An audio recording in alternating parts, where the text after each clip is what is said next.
Sveiki, gerbiami Labo ryto žiūrovai, turiu prisipažinti, kad ne ankstyvą šeštadienio rytą, o vėlyvą darbo dienos vakarą su jumis sveikinuosi, mat mes nusprendėme aplankyti klubo Raskila vakaronę, kurioje, kaip jau matote, nesibaigė ir gerokai jau kurį laiką prasidėję yra tautiniai šokiai, labai įvairūs šokiai.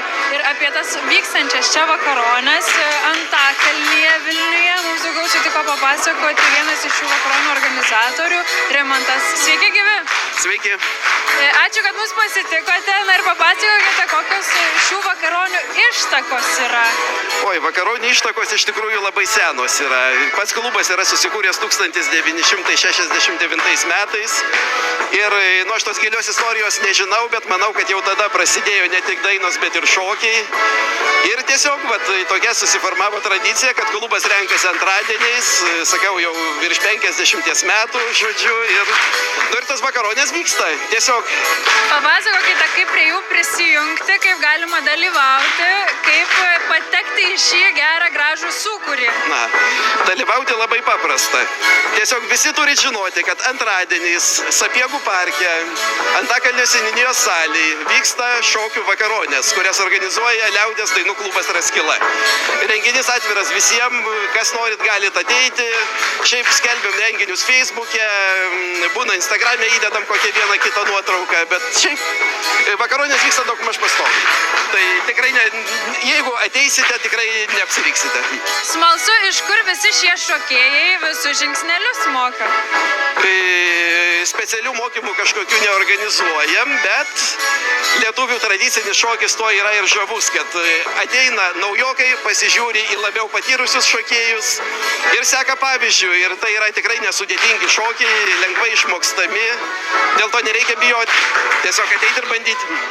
O muzikantai, kurie štai muziką savo dovanoja, juos atrasti Vilniaus mieste yra sudėtinga?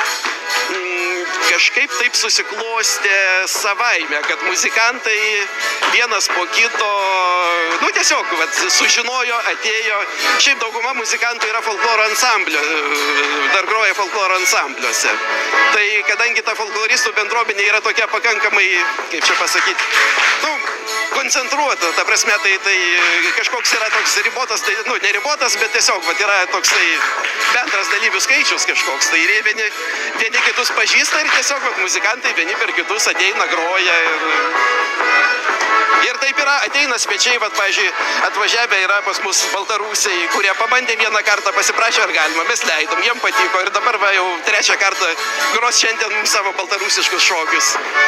Mes, kaip tik sakėte, papuolėme į tą laiko tarpą, kai netrukus keisis muzikantai. Kaip yra nusprendžiama, kad muzika nesikartotų, kaip dainos parenkamos?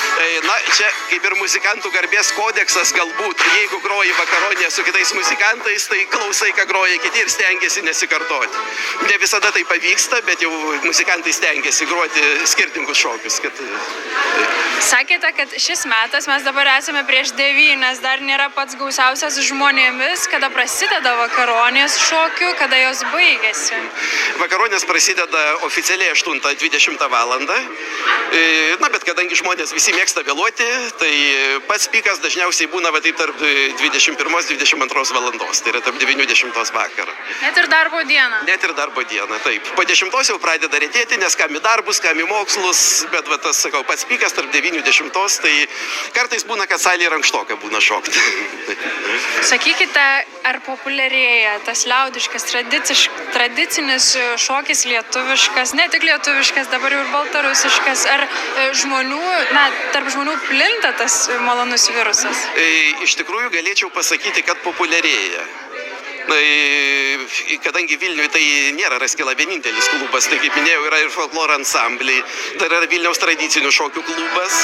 Tai savo laikų Vilniaus tradicinių šokių klubas buvo populiaresnis galbūt už Raskilą, bet susiklostė taip, kad jis dabar taip biški aktyvios veiklos tokios nevykdo, išskyrus atskirus teminius renginius.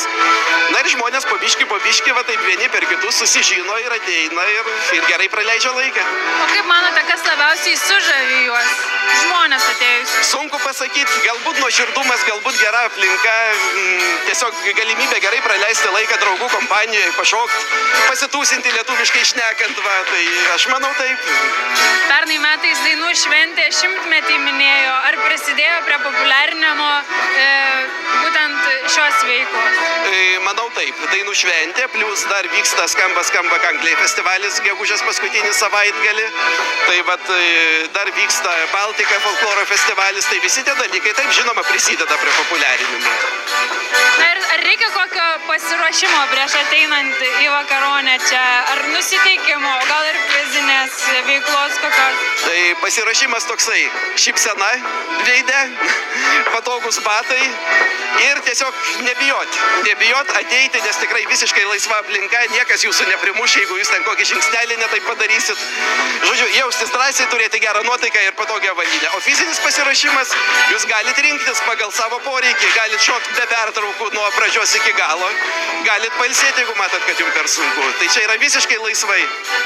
Ačiū Rimantai Jums už pokalbį. Štai taip, gerbiamieji, tuoj netrukus yra šitą sūkurį įsisuksiu, bet nevaisant visos šios geros nuotaikos mes privalome